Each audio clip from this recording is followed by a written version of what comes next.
Buenas a todos y bienvenidos a este nuevo programa en el que hablaremos sobre un tema del que a veces todos opinamos aunque no entendamos demasiado. Y por supuesto, también la juventud. Hoy, ¿qué dice la juventud sobre política?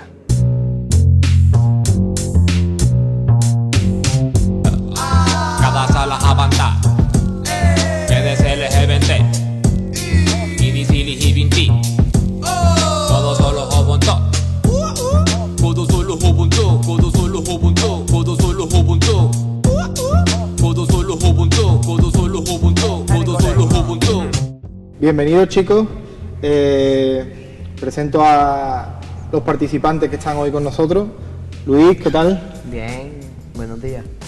Alegro que esté aquí con nosotros. Luna, ¿qué tal? Bien, ¿Nerviosa? un poco. Bueno, tranquila. María, ¿qué tal? Bien. ¿Cómo estás? Bien. Y Wally. De lujo. Vale, pues como hemos escuchado en la presentación, ¿vale? Hoy vamos a hablar un poco sobre política. Y así para empezar sin mucho rodeo, quiero que me contéis, ¿vale?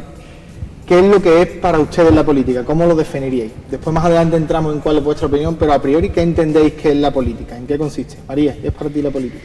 Yo creo que es un grupo de personas que es la que hace que funcione un país, un pueblo o una ciudad. Luis, ¿tú cómo lo ves? ¿Cómo defines tú la Yo, política? igual que María, es un grupo de personas que deciden cosas importantes sobre un municipio. Ajá. Luna, ¿tú crees que la política, el objetivo de la política es ayudar o dar la lata? Bueno, yo pienso que por una parte, sobre todo por ayudar, pero algunas veces pues yo creo que piensan mucho en mejorar cosas que algunas veces no piensan en qué afectaría a los demás. En fin, que estoy entre las dos cosas. ¿Y tú, Wally, qué opinas al respecto? ¿Es para ayudar o dar la lata o qué es lo que hace la política en nuestra vida? Lo mismo que Luna, que algunas veces lo hace para dar los lates y otras veces para ayudar. Vale, os hago una pregunta, ¿vale?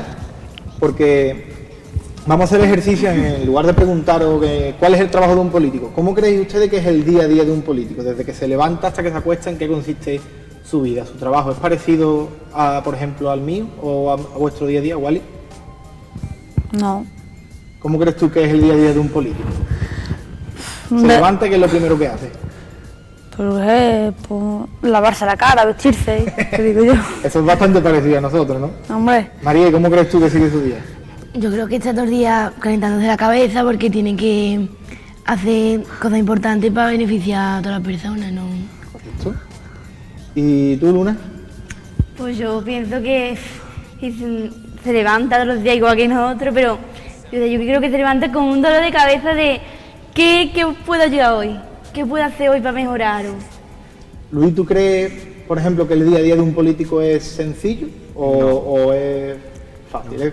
No, yo creo que es un día a día muy complicado y tienen que estar muy nerviosos pensando qué puedo mejorar, les gustará si a la gente si lo mejoro, si no lo mejoro. ¿Duerme tranquilo un político de un día para otro? Yo creo que no.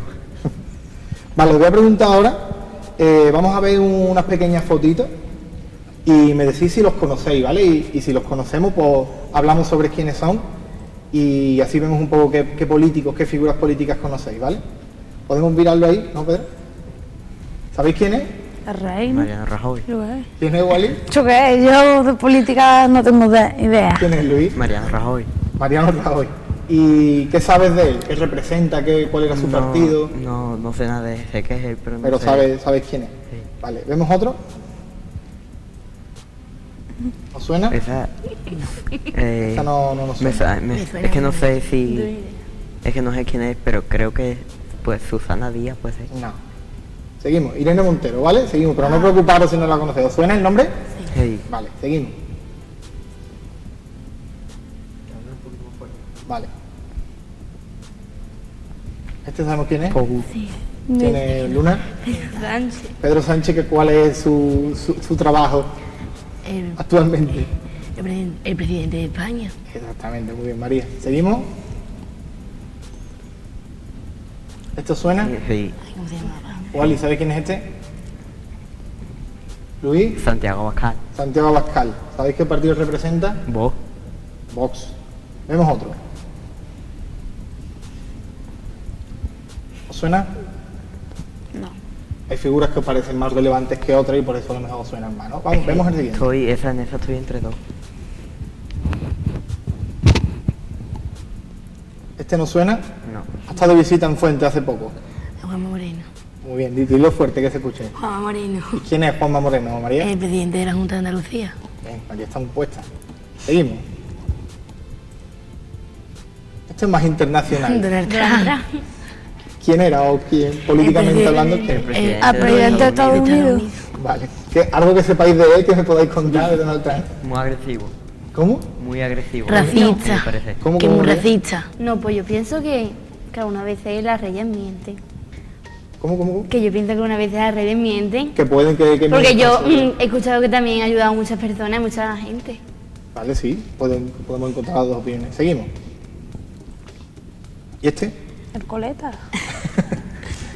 Alias El Coleto, ¿cuál es su nombre, Wally? No, ya no lo es. Pablo Iglesias. Pablo Iglesias. ¿Qué partido representaba? Podemos. Podemos, correcto. Vale, ahora que más o menos veo que ubicáis a muchos políticos, llega el momento de preguntaros, y esto aparte sí es un poco personal, ¿vale? ¿Cuál es la opinión general que tenéis de los políticos, ¿vale? Luis, por ejemplo, ¿qué crees tú a priori? Tú dirías, pues yo pienso que los políticos, y tú continúas la frase. Es que la televisión y las redes sociales nos ponen en mente que los políticos son unos ladrones, pero yo pienso que en verdad son buena gente que lo que intentan es ayudar a la gente. ¿Tú, María? ¿Qué opinas? Que yo pienso que son buena gente, lo mismo que Luis, pero que muchas veces intentando cambiarlo se aprovechan de nosotros pero que hacen una labor grande porque sin ellos no. Wally, eso que ha dicho Luis y que es algo que yo es verdad que he escuchado y que estoy casi seguro. ¿Tú la opinión esa de que son unos chorizos, la has escuchado alguna vez? ¿Crees que es algo que se escucha mucho? Sí. Es una cosa que por lo general escuchamos mucho de los políticos, ¿no? ¿Y crees que está justificado que se les llame chorizo? No. ¿No? Porque ellos no saben lo que han hecho porque no están con él, en donde él trabaja y no ven lo que él hace, ¿sabes? Vale, entonces, Luna, por ejemplo, ¿de dónde crees tú que viene esa opinión generalizada de que los políticos son unos chorizos? Pues no sé, es que no sé, la gente paga impuestos, yo qué sé. Sí, de la pero- gente que paga impuestos y que después, por ejemplo, ¿Qué es lo que pasa? Cuando pagas impuestos que que te quedas sin dinero, te ¿no? sientes que te estás quedando Que te sin quedas sin dinero por los impuestos y, por ejemplo, por otras cosas, Es cierto, como... puede ser un poco de eso, ¿no? Como que a veces la política nos cuesta dinero de algún modo Claro. y sentimos que nos están robando, ¿no? Como que ese dinero que estamos dando es para un saco de ellos, ¿no? Vale, continuamos. Otra pregunta. ¿Ustedes pensáis que es sencillo entender a los políticos? ¿Pensáis que hablan con claridad? No mucho. Yo pienso que no. ¿O que utilizan palabras y frases un poco raras? Sí, usan palabras y frases Claro. un poco técnicas. Vale, vamos a hacer una cosa. Os voy a dejar un papel, Luis, y vas a leer la frase número 1. Y Luna va a intentar explicarla, ¿vale? No voy a decidir quién es la frase, pero yo creo que es conocida. Léela en voz alta y a ver si Luna entiende lo que quiere decir la frase y... Es el vecino el que elige al alcalde y es el alcalde el que quiere que sean los vecinos el alcalde. ¿Qué crees que significa eso, Luna? Que no es que los vecinos quieren que sea el alcalde. Es un poco difícil, ¿no? Es que es un poco liosa. Ay, que los vecinos no son... No. Sí, los vecinos son los que quieren al alcalde. No te hago bien, Luna. A ver, seguimos. María, ¿prefieres leer o Lee. sé quién la explica? Lee. Pues lee la número 2 y a ver si igual y la entiende. Hay que fabricar máquinas para fabricar máquinas. Lo que no hace la máquina es fabricar máquinas. Yo ahí me he liado, vamos. Tienen más frases raras que el dopón. Vale, lo que quiero que entendáis un Yo poco... la de María creo que sabría explicarla. Sí, a ver, dime, Luis. Que, por ejemplo, ha hablado de las máquinas, que las máquinas no se pueden crear a sí mismas, pero sí pueden crear otras máquinas diferentes. Vale. ¿Y no creéis, por ejemplo, que es mucho más fácil como lo ha explicado Luis que como lo explica este político? Entonces, ¿por qué los políticos a veces no nos hablan de una forma que entendamos? Plan, para liarnos, para... Para convencernos Claro. de que su plan es bueno. Quizás sí, es quizás un arma política, ¿no? Adornamos las cosas y es más más fácil de escuchar, ¿vale? Pues ahora quiero que tengamos la oportunidad, ¿vale?, de ver si un político, que en este caso es de los que tenemos más a mano, nos responde con claridad a vuestras preguntas o toma algún tipo de atajo, ¿vale? Y como bueno, ya va siendo habitual que esta es la única silla del programa que ocupa un viejales como yo, pues vamos a inaugurar nuestra nueva sesión de invitados, ¿vale?, que desde hoy se llama La Butaca de la Abuela. Hoy en La Butaca de la Abuela, Francisco Martínez, el alcalde. Buenos días, Francisco, muchas gracias por venir aquí con nosotros, ¿qué tal? Bueno, pues la verdad que encantado. Muchas gracias por esta invitación y la verdad que un placer poder compartir este rato de podcast, de audiovisuales y de conversación y diálogo con nuestros jóvenes.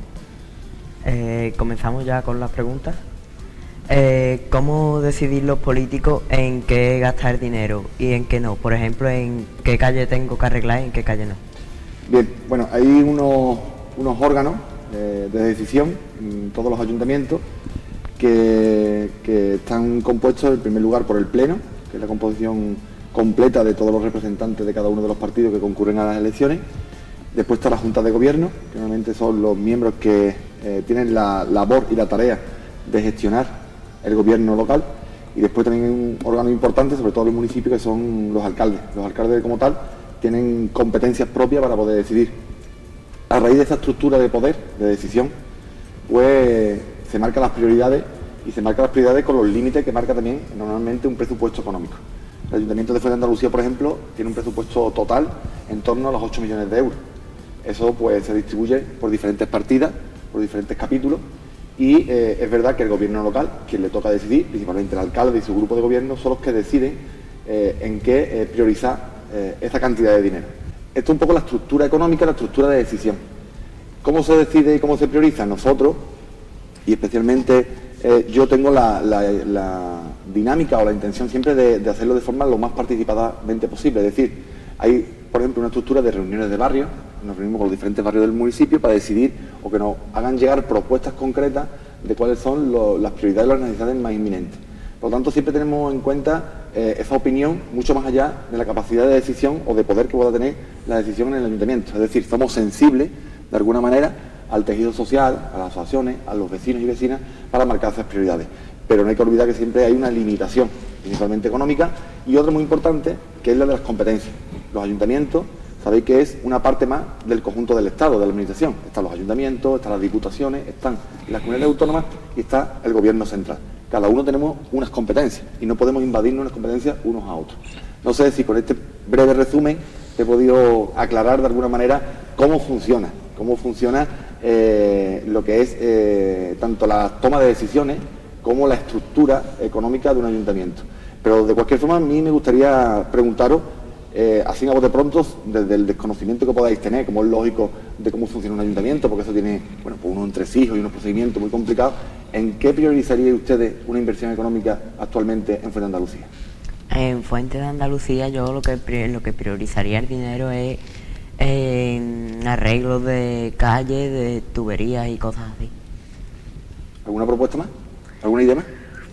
Yo no sé si el instituto tiene que ver algo con Fuente, pero el instituto debería arreglarlo porque está un poco destrozado porque ya tiene mucho tiempo. Pues mira, esos dos ejemplos nos puede valer un poco lo que he dicho anteriormente, cómo funciona la parte económica y la parte de decisión del ayuntamiento. El arreglo de calles es competencia de los ayuntamientos y tendríamos que ver la posibilidad de encajarlo en el capítulo 6 de inversiones. Tendremos que procurar de alguna manera encajar el presupuesto para este año, para el siguiente, de esa inversión. ¿Cómo se hace? Se hace un estudio previo, los arquitectos del ayuntamiento dibujan y diseñan esas mediciones y ese proyecto y dicen, pues vale tanto, y lo encajamos. Pero en cambio, por ejemplo, el instituto no es competencia nuestra, es competencia de la Junta de Andalucía, lo cual la labor, entendemos nosotros como gobierno local, es decirle a la Junta, oye, tenemos un instituto un poco estartalado, tenemos un poco deteriorado. ¿Puede usted meter en su presupuesto una mejora del instituto para que veáis un poco cómo es el funcionamiento y cómo cada petición o cada demanda que pueda haber de la ciudadanía, en este caso vuestra, se encaja por una manera o se encaja de otra manera? Bueno, yo tengo una pregunta a ver, imagina que yo tengo una propuesta que es importante para el pueblo o que se puede cumplir. ¿Qué pasos debería yo seguir para que se cumpla? hay que recoger firmas, ¿cómo va eso? Realmente no hay un procedimiento establecido o protocolizado o sistematizado, es decir, no está reglamentado, no hay ninguna norma que diga, pues para conseguir que se haga este proyecto tenemos que conseguir 100 firmas. No, eso no está estipulado así.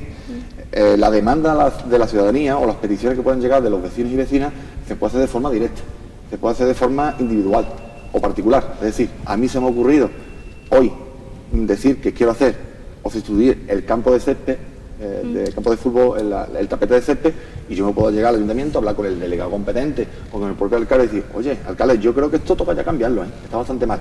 ¿Qué ocurre?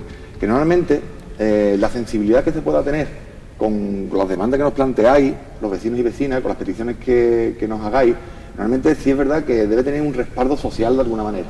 Entonces es muy importante que venga o nazca o emane de una sociedad civil articulada, de alguna asociación o de algún grupo o de alguna plataforma.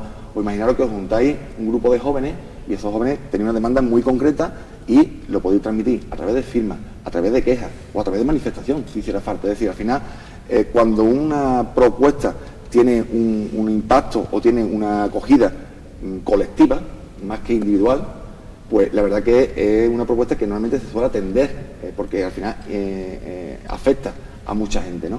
Esto nos quiere decir que de forma particular también se pueda transmitir. Yo siempre pienso que la gente, los vecinos y vecinas, de forma organizada, de forma unida, consiguen siempre más cosas que de forma particular. Yo realmente creo que una asociación, un colectivo, una plataforma o simplemente un grupo de personas que tengan una demanda concreta, siempre si se une y si se plantea de forma colectiva, es algo con mayor proyección y con mayor, con mayor éxito de que se haga. Por lo tanto, yo creo que es una buena forma no solo plantearlo de forma particular que se puede hacer, sino que esa demanda o esa queja o esa propuesta tenga pues de alguna manera un consenso y un respaldo colectivo. Por eso yo creo que sería interesante que de alguna manera los jóvenes os animarais a plantear de forma colectiva algunas propuestas. ¿Ustedes creéis que hay una propuesta que los jóvenes la tengan tan clara que si lo dijéramos o lo pusiéramos en una hoja de firma, firmaríamos o firmarían todos o la mayoría? Pues no sé, yo creo que habrá alguna. Imaginaros, una programación de ocio cultural. Falta en el municipio el ocio a un perfil determinado de jóvenes y si os juntarais y lo hablarais, seréis capaces de reunir y conseguir 200 firmas, 300 firmas y llegar al ayuntamiento y decir, oye, alcalde, que yo quiero aquí un concierto de este perfil o quiero una programación de ocio de este perfil. Sí, yo creo que ¿Puede sí. ser? Yo creo que eso se podría conseguir, por ejemplo, para ir a pedirte presupuesto y para arreglar el polideportivo. Yo creo que hay mucha gente interesada en eso porque allí se practican muchos deportes, voleibol, fútbol sala, baloncesto. Y por ejemplo, cuando llueve hay goteras y no se puede entrenar los días de lluvia. Pues por ejemplo, ¿seréis capaces ustedes de articular esa propuesta en vuestro espacio, en este caso de estudio, ¿no? Que estéis ahora mismo en una fase en un momento de la vida de estudio, de articular esa propuesta de forma colectiva con vuestros compañeros, decir, oye, creemos que el pabellón tiene que arreglarse porque tiene goteras y además las pistas exteriores hay que cambiarlas. Vamos a recoger firmas o vamos a unirnos para ellos y llevarle la propuesta colectiva al ayuntamiento. Yo creo que si nos lo proponemos podríamos conseguir, pero lo que pasa es los jóvenes de nuestras edades y eso no tienen mente positiva y si les pedimos firmas para pedirte a ti arreglar eso, van a decir que no porque no lo vamos a conseguir. Bueno, pero ¿se conseguiría reunir esas firmas y después dejar esa pelota, como se suele decir, en el tejado del ayuntamiento por si cumple o no cumple, pero que ustedes articularéis esa propuesta? Yo creo que metiéndole en la cabeza a las personas, a los jóvenes que hacemos deporte allí, que si lo intentamos podemos conseguirlo, yo creo que sí. Esa es la clave. Intentarlo. Llamamos ánimo a que hagáis esa propuesta de forma real y concreta, de verdad, y que lo hagáis y nos la hagáis llegar. Os animo que articuléis ese movimiento y esa recogida de firmas, o concretarlo en algo y nos la hagáis llegar al ayuntamiento. Yo me comprometo desde luego a escucharos y a ver las posibilidades de que eso se incluya. Bueno, pues yo te quería hacer una pregunta un poco que no es a ti, sino es a casi todos los políticos, que porque parece que cuando se acercan las elecciones, se hace todo de golpe y no durante todo el tiempo que de esto. A ver, esta pregunta, te tengo que reconocer que es una pregunta difícil, ¿verdad? Porque suele ocurrir y además suele haber esa sensación, y cuando hay una sensación realmente es porque realmente ocurre. Yo soy de los que pienso que cuando uno se presenta a unas elecciones para intentar ser alcalde en este caso o intentar gobernar un municipio, no se presenta con un programa electoral, se presenta con un programa de gobierno. Es decir, al final lo que tú planteas en ese programa es algo que tú quieras conseguir. Los periodos electorales están muy marcados, son cada 4 años, efectivamente. Y es verdad que ocurre que una vez pasadas las elecciones incluso tiene un par de semanas donde puede seguir gestionando. Yo soy de la opinión de que no hay que tener complejo en este aspecto, siempre y cuando, ojo, que tú hayas demostrado que estás trabajando desde el primer momento. Lo que no puede haber una primera etapa de una legislatura, imaginaros, 4 años o 2 o 3 años, donde esté de brazos caídos e intente acelerar excesivamente en el último año. Pero cuando uno demuestra de primera hora, con todos los problemas que pueda haber, que además es precisamente este año o esta legislatura ha sido una legislatura muy dura, muy complicada. ¿Por qué? Porque hemos tenido el COVID realmente nos ha encerrado literalmente y nos ha evitado pues usar todo el tiempo que quisiéramos para la gestión. Hemos tenido después una crisis provocada por la guerra de Ucrania, que ha provocado una excesiva subida de precios, que ha afectado también al conjunto de ayuntamientos, por tanto su gestión.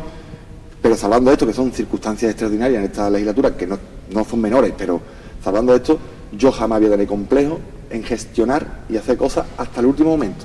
Y el último momento no es el 28 de mayo, que son las elecciones, sino el 17 de junio, que es el pleno donde se lleva la investidura de la nueva corporación.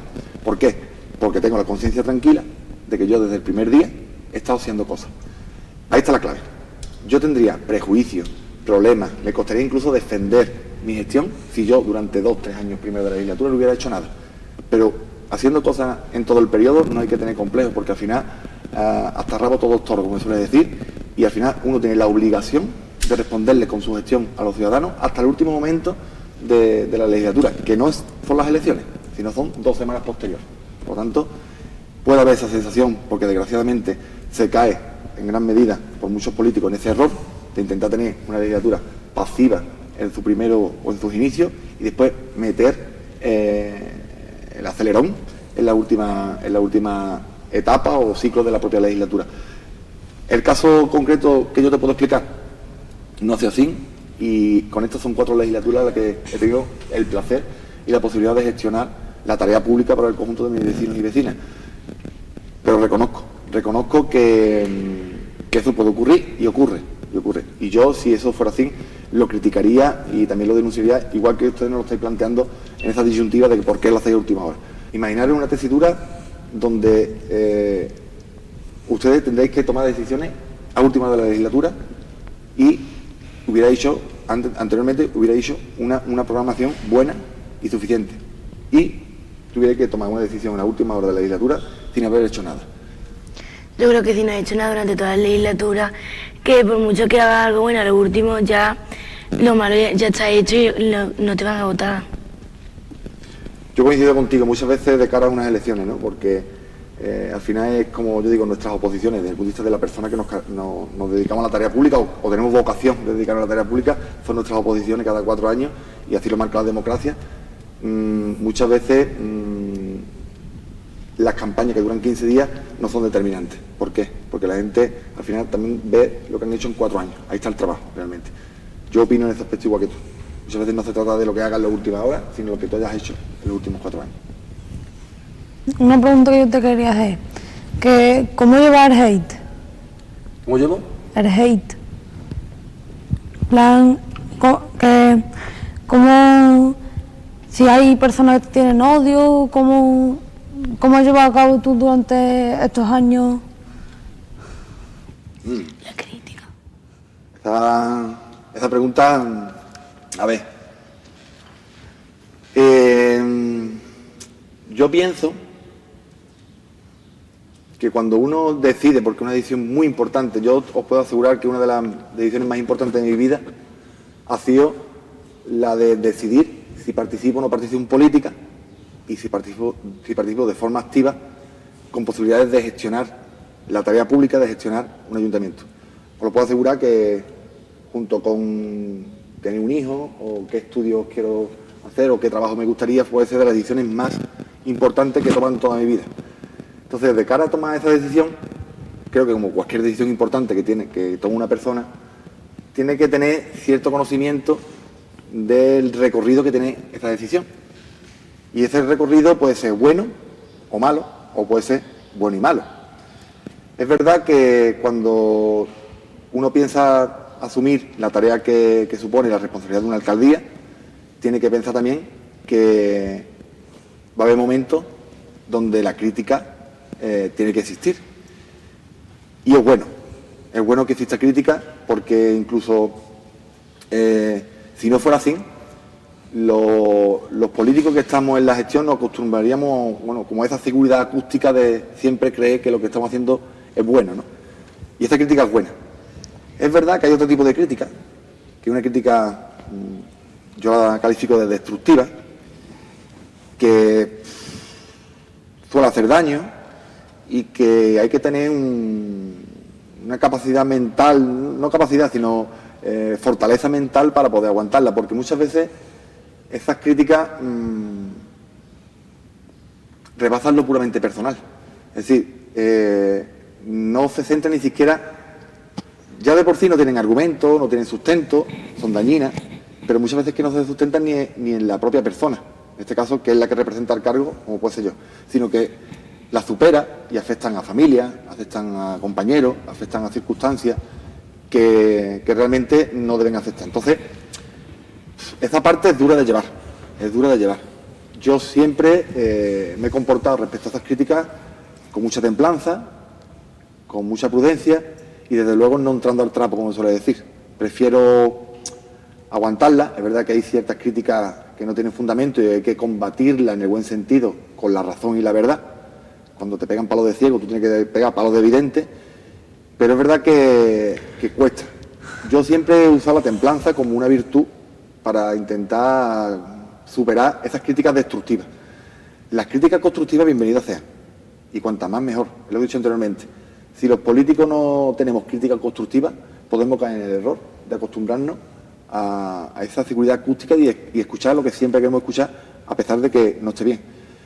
Por lo tanto, es una parte complicada o que tiene que tener una fortaleza mental de cara a saber cómo asumirla. Hay personas que incluso las críticas constructivas le provoca bastante recelo y bastante alteración y ni la aceptan. Yo creo que es un error. Los políticos tenemos que estar precisamente para asumir críticas y es verdad que hay una parte de una crítica destructiva que te la puedes tomar de diferentes maneras. La mía ha sido siempre con templanza. Yo, a raíz de... Teníamos planeadas estas 4 preguntas para ti, pero a raíz de la charla esta que nos ha dado se me ha ocurrido una pregunta que quería hacerte.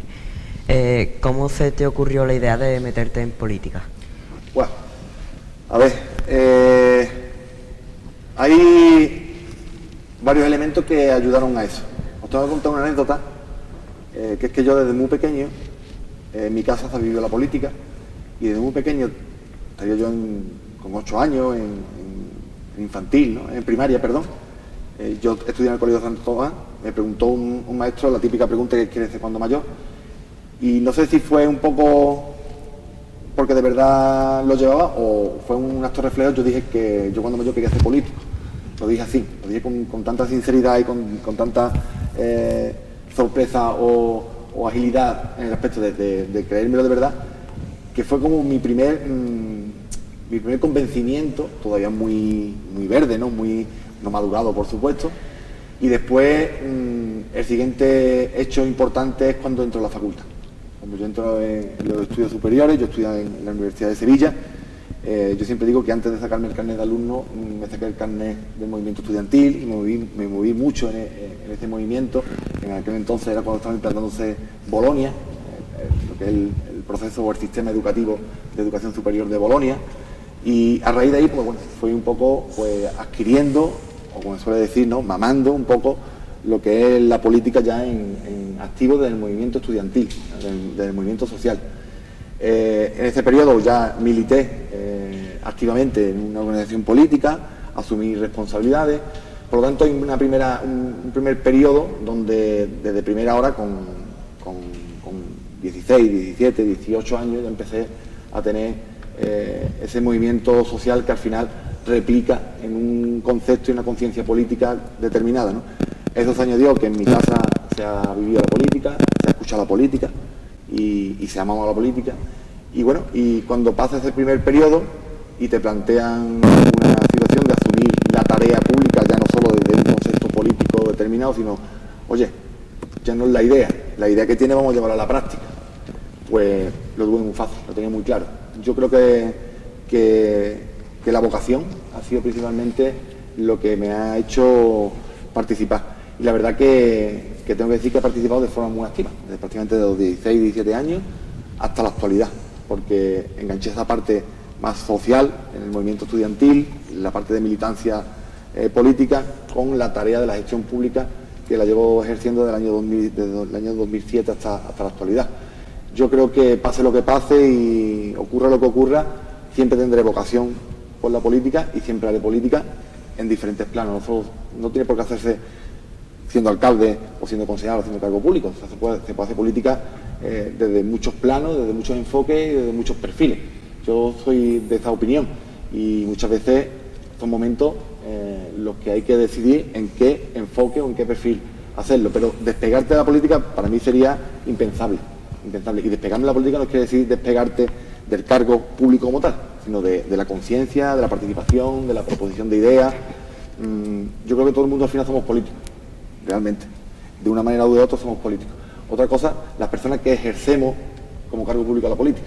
Pero político como tal, creo que todo el mundo, desde que emitimos una opinión o desde que compartimos un diálogo o un debate, pienso que somos políticos. Por lo tanto, yo creo que jamás me retiraré de la política desde el punto de vista de ese concepto, desde este concepto, no desde asumir una responsabilidad concreta.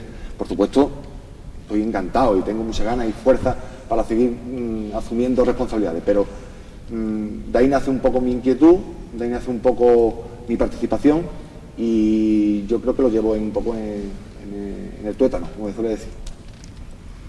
Bueno, Francisco, ya hemos acabado con las preguntas. Muchas gracias por venir. Nada, gracias a ustedes y me quedo con algunas cuestiones que creo que deberían seguir adelante. Primero, organizaros, reuniros y plantear propuestas colectivas que de verdad hay capacidad de poder escucharlas y llevarlas a cabo. Yo creo que eso es importante.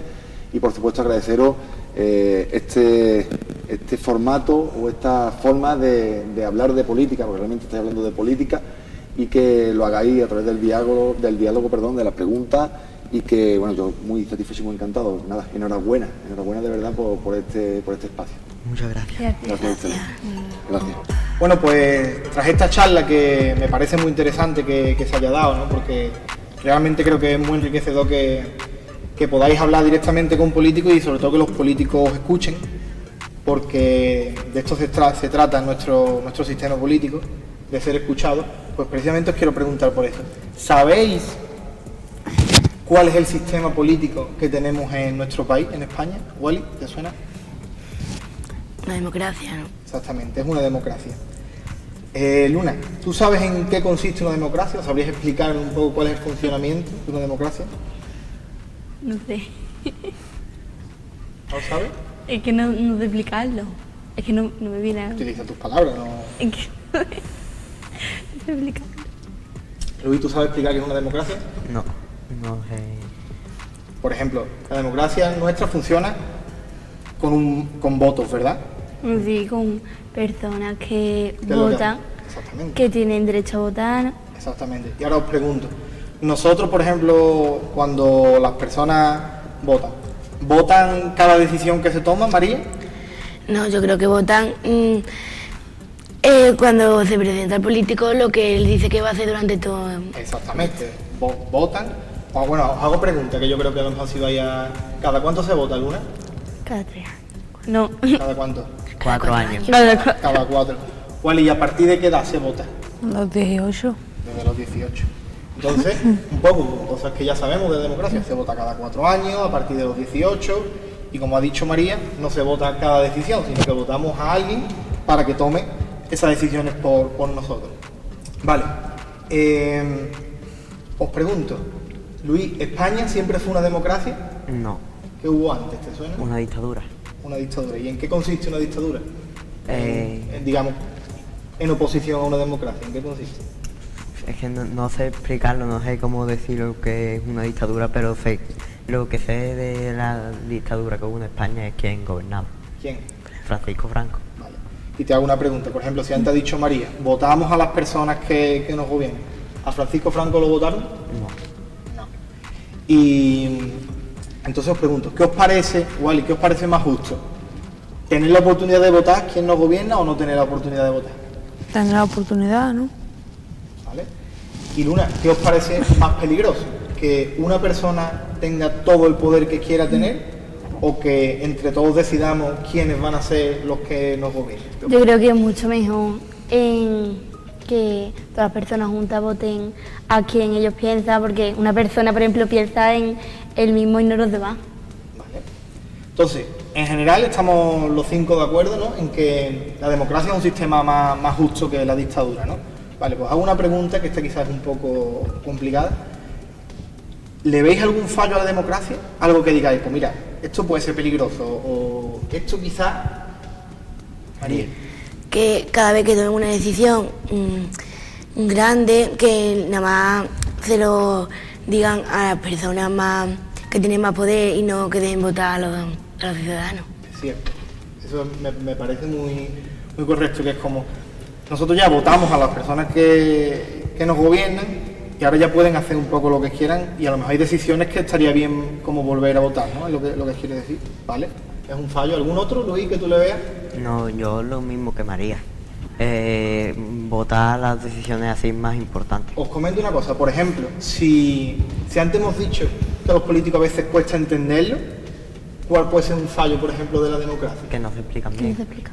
Que no se explican bien y que si no los entendemos, ¿qué es lo que nos puede ocurrir? Que nos quede. Que no lo quieramos votar porque no sabe lo que está diciendo. Que nos confundamos, que no, ¿verdad? Vale, en torno a este concepto, esta idea de democracia, ¿vale?, vamos a seguir con otras de las secciones de nuestro programa, que es el diccionario viejoven, pero en esta ocasión lo vamos a hacer un poco al contrario. Vamos a ver palabras del argot político y que tienen que ver con nuestra democracia para saber qué tan cercano le es esta idea a los jóvenes de vuestra edad, ¿vale? Así que, diccionario viejoven. ¿Qué es una mayoría absoluta? La mayoría absoluta es cuando hay una mayoría de gente. Por ejemplo, dos partidos, uno sale con mayoría absoluta de votos y el otro sale con menos que el otro. Y el que sale más sale el ganador. La mayoría absoluta es entre dos cargos políticos que, como por ejemplo, o todos votan a uno y el otro es el que hace un voto, o que uno tiene más votos que otro. Cuando un candidato de cierto partido o candidato a ser gobernador o alcalde obtiene la mayoría absoluta de votos teniendo más cantidad que con los que se pone. Una votación en mayoría absoluta es cuando votan a un político más que a otro. ¿Qué es la oposición? Yo creo que la oposición es cuando dos personas o dos partidos se enfrentan uno contra el otro o tienen opiniones diferentes. Pues es como lo contrario, por decirlo así. Por ejemplo, si un país su gobierno es de izquierda, pues el partido es de derecha, o sea, todo lo contrario. Si el de izquierda quiere hacer más colegios públicos, por decirlo así, o hospitales públicos, el otro quiere hacer lo contrario, más privado. El partido de la oposición es el partido que tiene pensamiento y leyes o normas diferentes a la del gobierno. ¿Qué es la Constitución? Un libro con todas las leyes. La Constitución es un libro en el que se reúnen todas las normas y leyes de un país, por ejemplo, la Constitución española. La Constitución es un libro que recolecta leyes y ya está. Leyes para los ciudadanos, reglas. La Constitución es el libro donde están los derechos de la Constitución. ¿Qué es un referéndum? Un referéndum no sé lo que es. A mí lo que es un referéndum no me suena. No sé. Bueno, como hemos visto, yo creo que hay muchos conceptos que giran en torno a la política española y a la democracia que sí os suenan, y otro que es verdad que se nos escapan un poco, que quizás se nos hace un poco más lejano. Y precisamente por esto os voy a comentar una noticia para saber un poco hasta qué punto creéis que estáis preparados para la política los jóvenes de vuestra edad, ¿vale? Os leo, ¿vale? Dice, el gobierno debate la propuesta de adelantar la edad de voto a los 16 años, para que los jóvenes de esta edad puedan participar activamente en las elecciones. Os pregunto, ¿creéis, porque fue algo que ya fue debatido, ¿creéis que fue aprobado o no? No, que no. Yo creo que no. No fue aprobado, ¿vale? Fue una propuesta que se llevó a votación y no salió adelante. Y ahora os pregunto vuestra opinión. Wally, por ejemplo, ¿te gustaría votar antes de los 18? No, ¿Por qué? porque no estoy listo para votar, porque a lo mejor yo votando no voto sabiamente, porque yo sí voto bajé de cachondeo, no bajé serio, ni porque votar a un tío que tiene que mandar a que... Vale, no sé cómo explicarlo. Con calma. Es como que no puedo votar, dije ahí, porque no tengo la suficiente mentalidad para votar, porque... ¿Vale? Tú sientes como que votar es una tarea Sí. comprometida y que tampoco quieres hacerla antes de tiempo, antes de sentirte preparado, ¿no? ¿Tú estás de acuerdo con eso, María, o tú sí votarías? Yo no, porque yo creo que hay gente que sí es madura con 16 años, pero la mayoría no, y votaría así porque le hace ilusión y a lo mejor se equivocan y sale una persona que no hace bien para todo el mundo. ¿Y por aquí estáis de acuerdo o sí votaríais y cómo lo veis? Pues yo, la verdad que no votaría tampoco porque, a ver, con 16 años yo pienso que una persona no es lo suficientemente madura y que se puede tomar una cosa que es seria, cachondeo, y luego esa cosa que se puede convertir en lo que ha conseguido, perjudica a muchas personas por no hacerlo bien. Vale. Luis, te hago una pregunta.